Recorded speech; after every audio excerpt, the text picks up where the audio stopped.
The engine's back together, so there's only one thing left to do, wheel something else into the shed. So I've got the baler in here.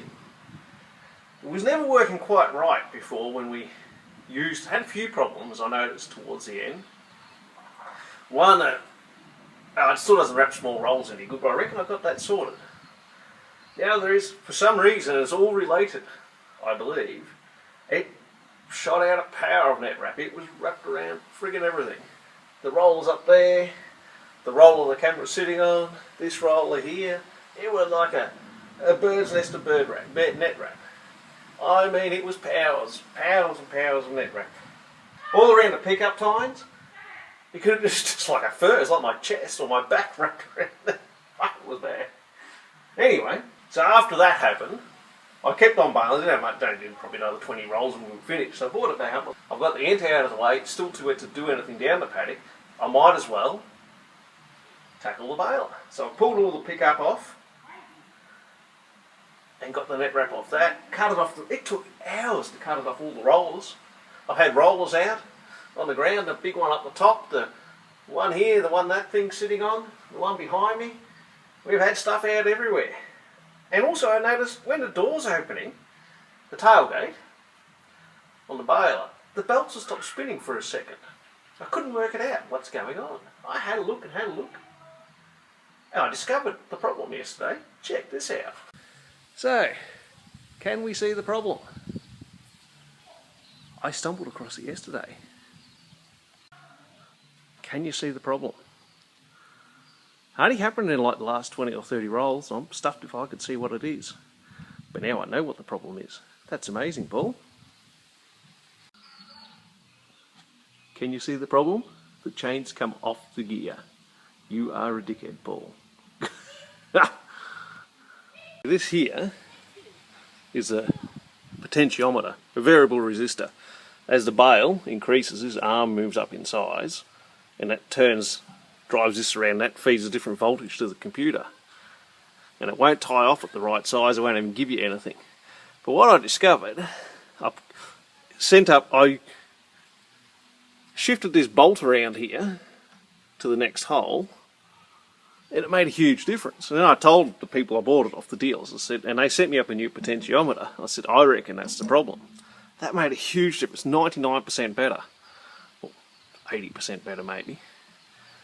But I reckon, and it's still not right though, but if you have a look back here, now I don't know whether you can see it or not, this is twisted like that to the bracket up here. It'll tie bigger bales a lot better than smaller ones. It'll be perfect every time.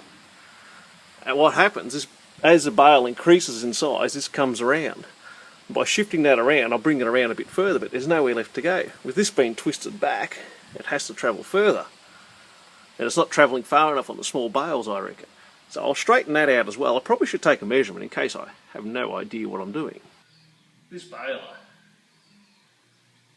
I wasn't sure how good it would go. I had a New Holland BR baler before, when we left Korea. It was a couple of years old when I bought it, and it was a machine. It would eat hay and like out of fashion. It would silage. It was pretty good on. This had a rotor feed to feed the grass in. This one hasn't. This is direct feed, they call it. And there's only brand of baler that has it. And this one would run rings around it. Except for these few issues.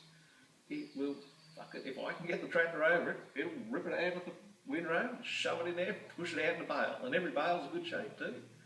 No matter how bad I drive. Well, within reason, of course.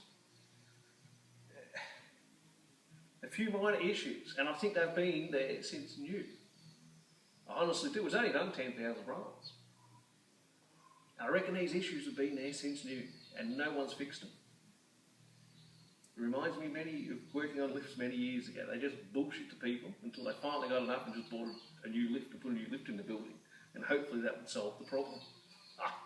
And I think that's what's happened here. They've just bullshitted to the farmer until he's gone, fuck it, I want a new one, and he's gone and bought himself a new welder. Bale that the farmer did, trade it on a welder. Now, it wouldn't have been a tax problem because unless you're growing something illegal in Australia, you don't make enough money out of farm to have a tax problem. So it's got a few issues, but nothing major. That chain coming off. But even that I noticed the bolt is the keeper, it was bent. And I noticed that a long time ago. I thought, that's not a strange angle. Before I even started bailing, I wonder what that's for. Never paid it any attention. So I reckon it's come off a few times. I don't know. Now, up inside here, that big roller up the top, you can see it's come out at some stage and the side of the bale is bent.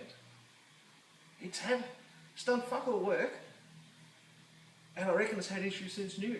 And all it takes is hopefully someone with a bit of initiative or something. It's like the net wrap. It was all completely apart. It's all seized up and everything. The hinges for the door locks, or the locks on the door, tailgate were all seized when I got it.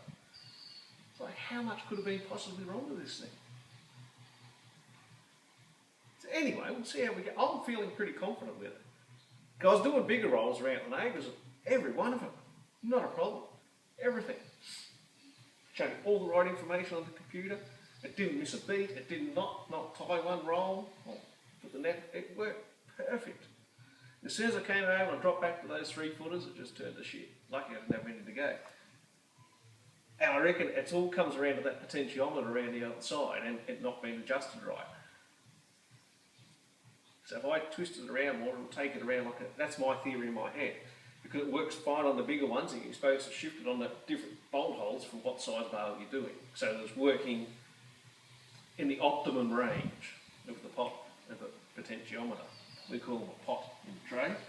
It's working the optimum range, you know, where you've got the most amount of, the biggest change in resistance. So you get that good voltage in the middle, so it's got a good signal for the computer. And I reckon, I'm about 1,000% sure that that's all that's wrong with it. And that's been a problem since day one. And I reckon it's been that bent bracket since day one. The pot going crooks, I reckon that was when they pressure cleaned it in the yard, they really hooked in and probably filled it up. And it sat outside for years too. It was for sale down there for 3 or 4 years, I think, in the yard. Anyway, hopefully I'll get it going and going good. Because it'll eat hay. Oh, fuck. You wouldn't want to get in the way of the thing, you'd be in a roll before you knew what had happened. Jeez, it can eat some hay. I ran out of power before I ran out of bale capacity, which is completely different than any other bale I've ever driven. Like if you look up in here, you can see where the wall's been bent in. Well, that's probably dinted in an inch or so. You can't see with the belt on, the belt's still off on the ground. And this other one, over the other side, it's perfectly flat if you can see in there behind the belt. I've had all the belts out again. Speaking of rust, I had Mrs. Mac out the other day. I think that gutter might be a little bit rusty. What do we think? Just a tad? Should I wait for Chox's World Tour next winter? Give him some coin to earn on the way through. I don't know whether he's into that. I got most...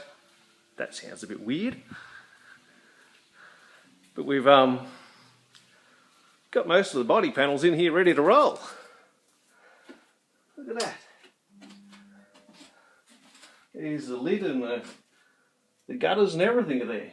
There's a new cow for up on top, below the windscreen, the sides. I've got the lot. Only thing I don't have is skill.